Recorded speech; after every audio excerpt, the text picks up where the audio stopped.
خواتین و حضرات، ہم ایک عجیب و غریب زمانے میں زندہ ہیں، اور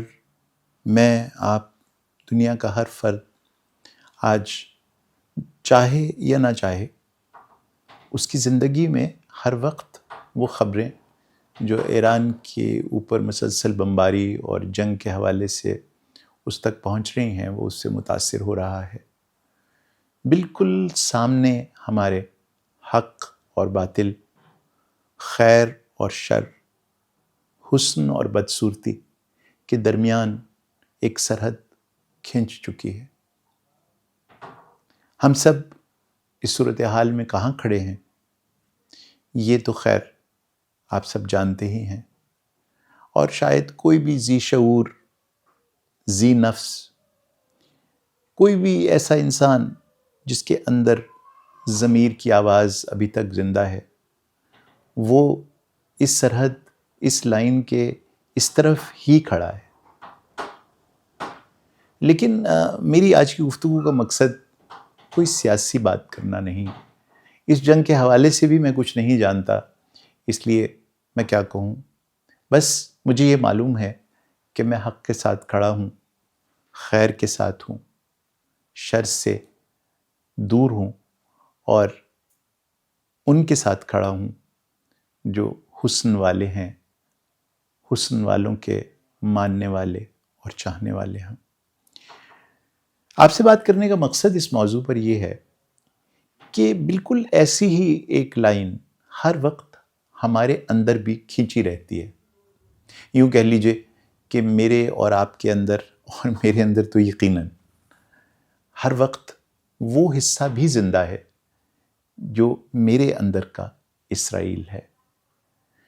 اور میرے ہی اندر شکر ہے کہ ابھی تک وہ حصہ بھی زندہ ہے جو ایران ہے۔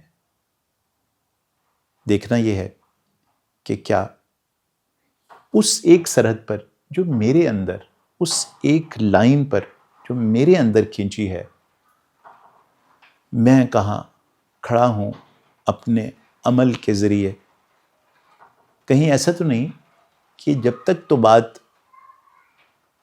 سوچ کی ہے، جب تک تو بات گفتگو کی ہے، تو میں حق کے ساتھ ہوں، میں خیر کے ساتھ ہوں، اور میں محسنوں کے ساتھ ہوں، حسینوں کے ساتھ ہوں، اور جب عمل کی باری آئے تو پھر میں موقع دیکھتے ہی اس لائن کو عبور کر لیتا ہوں۔ جہاں جہاں مجھے ایسا کوئی بھی امکان نظر آتا ہو کہ میرا کوئی وقتی فائدہ ہونے والا ہے، تو اس وقت میں اس لائن کو پھلانگ جاتا ہوں۔ آئیے ذرا سوچیں کہ کہیں ایسا تو نہیں کہ ہم روز ہی اس جنگ میں ہار رہے ہیں، یا اس اسرائیل کا ساتھ دے رہے ہیں جو میرے اور آپ کے اندر موجود ہے۔ کہیں ایسا تو نہیں کہ ہم اپنے اندر کے شر، اپنے اندر کی بدصورتیاں، اور اپنے اندر کی جو ظلم کی کیفیات ہیں، ظلم کے جذبے ہیں، ان کے ساتھ جا کر کھڑے ہو جاتے ہیں۔ اس کی بے شمار مثالیں آپ روزمرہ اپنی زندگی میں دیکھتے ہی ہوں گے، اور میں اور آپ ہم تو عام زندگی کی مثالوں سے اپنے معاملات کو حل کرنے کی اور سمجھنے کی کوشش کرتے ہیں۔ تو کہیں ایسا تو نہیں کہ جس وقت آپ کسی سڑک پر چل رہے ہیں، جس وقت آپ کسی ٹریفک اور ہجوم میں ہیں، جس وقت آپ کسی مارکیٹ میں ہیں، جس وقت آپ اپنے گھر کے ماحول میں ہیں، تو آپ وہاں اس کا ساتھ دے رہے ہیں جو باطل ہے، اس کے ساتھ کھڑے ہیں جو حق پر نہیں ہے اپنے عمل میں۔ کہیں ایسا تو نہیں کہ اپنے ہی گھر میں جس وقت ایک بچہ صحیح کہہ رہا ہوتا ہے، سچ کے ساتھ کھڑا ہوتا ہے، تو ہم اس کے خوف سے، جو ہمارے گھر میں زیادہ طاقتور ہے، جو ہمارے گھر میں زیادہ میزائل اور زیادہ جہاز اور زیادہ بارود رکھتا ہے، آپ سمجھ گئے نا کہ یہ میزائل، بارود اور جہاز کیا ہیں؟ یعنی جس کے پاس وہ تمام ریسورسز ہیں جن کو ہم مٹیریل ریسورسز کہتے ہیں، تو ہم اس بچے کا ساتھ دینے کی بجائے اس بڑے کے ساتھ کھڑے ہو جاتے ہیں۔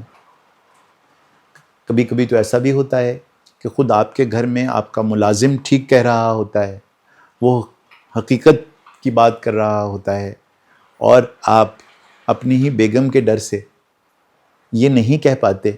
کہ یہ صحیح کہہ رہا ہے اور آپ صحیح نہیں ہیں۔ یا کبھی کبھی آپ کا شوہر ہی باطل پر ہوتا ہے اور آپ کے گھر میں کام کرنے والی وہ خاتون سچ کہہ رہی ہوتی ہے، اور آپ اس ڈر سے کہ گھر کا ماحول خراب ہو جائے گا اس مظلوم کا ساتھ نہیں دیتے۔ یہی حال محلوں میں بھی ہے، یہی حال دفتروں، سڑکوں اور اداروں میں بھی ہے۔ تو جب بھی ایسی جنگیں سرحد کے اوپر لڑی جائیں جس کو میں اور آپ دیکھ رہے ہیں، تو ایک نظر اور تھوڑا سا وقفہ رکھ کے اس جنگ کو اپنے اندر بھی محسوس کیجیے گا۔ کہیں آسان ہے کہ ہم اس اندر کی جنگ میں ایران کا ساتھ دے سکیں۔